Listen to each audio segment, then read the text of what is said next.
let's move on to what's next. And what's next is the fact that Penn State is going to the playoff. They'll get a home playoff game out of it. As we talked about with Zach, they'll play SMU. Nothing like Penn State didn't get punished for going to the conference championship game. I thought that was good. I think SMU is probably a little bit better than people realize, just from a couple times when I've watched them, and kind of some of the underlying numbers that you can look at. But that being said, I think Penn State, all things considered, like should have a very real shot at making a national semifinal. I think they should. There's going to be, I think, a 7 or 8 point line. I saw it might have been a little bit higher than that, and I think they could probably be the same against Boise.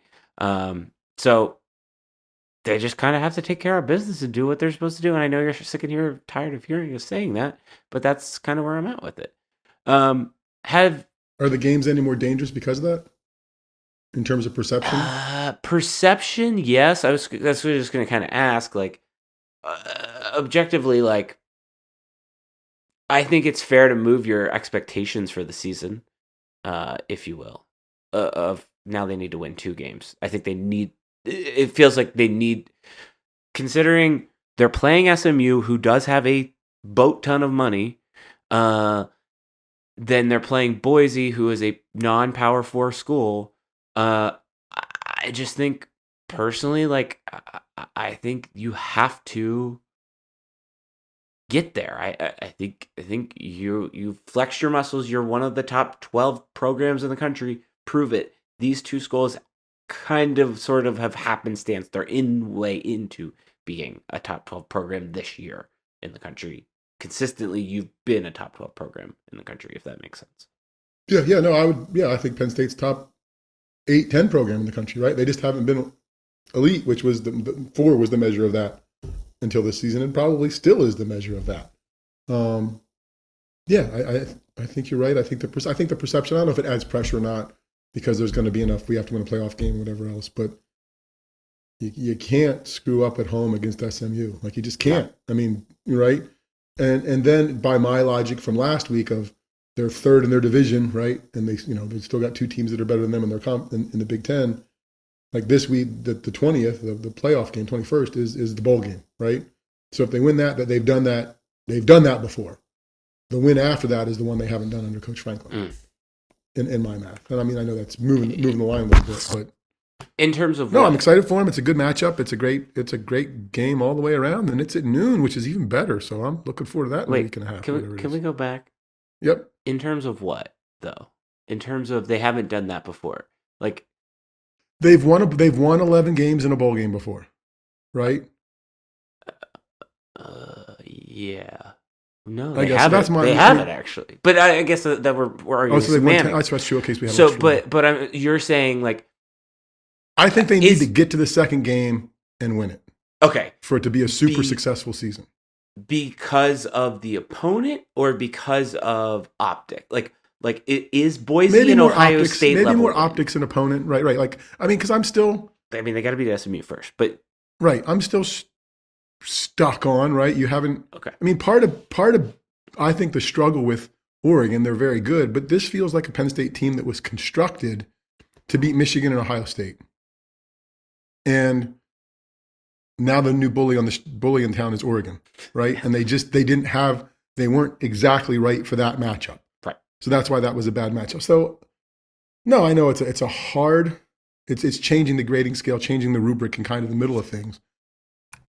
But yeah, I think they need to win the home playoff game for sure. And then because of it'll be Boise, like the optics of that, and the perception will be, geez, you got to beat them. Right.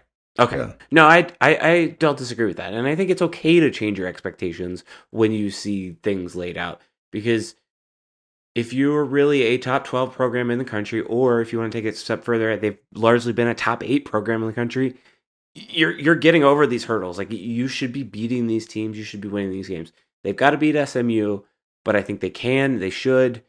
We'll talk about it more next week. But I think I feel fine. I think in terms of the line that they got, I feel good, and I feel like those are the expectations, and those should be the fair expectations. Yep, that's fine. Yep.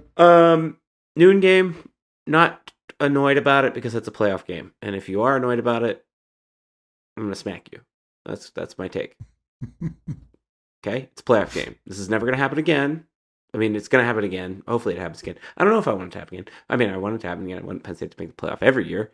But this way is not going to happen again. And I'm very excited. It seems like ticket stuff was a little bumpy today, but I think everybody kind of got it smoothed out and figured out. Seems like the student section is going to be a little bit smaller. It seems like they did not request as many tickets. I think Audrey said that they did not request as many tickets. So I thought that was interesting to note. And we'll probably talk about this later, and I might try to email someone on this. And that's more of a mental note for me. Just the production of next week or that game is going to be different. So I don't know that we'll grade it necessarily the same way. But keep that in mind. Things are just going to be just a little bit different. And I think it goes back to what we talked about. This is that the Maryland game was the last normal game inside that version of Beaver Stadium, and what comes next will not be normal. Is Steve going to go? That's my next question. Apparently I have a ticket. Oh, he has a ticket. Friend of the show, Russ, made sure of that. We had 4. We started doing, and since his daughters don't listen and neither do mine, we can talk about this. We started driving back and we talked about, at some point somebody's like, well, we have tickets, who's going to the game?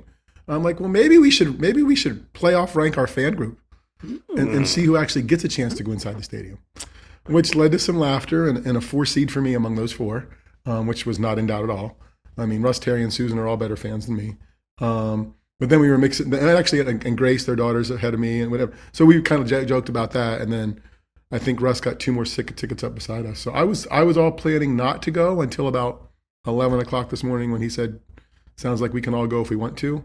So I probably will, although we have to do some stuff at the house for Airbnb visitors because we have 2 separate groups. So I have to do some cleaning somewhere. Steve's racking up the money. That's what Steve's... let me tell you, we are the cheapest Airbnb. Not that this is an advertisement.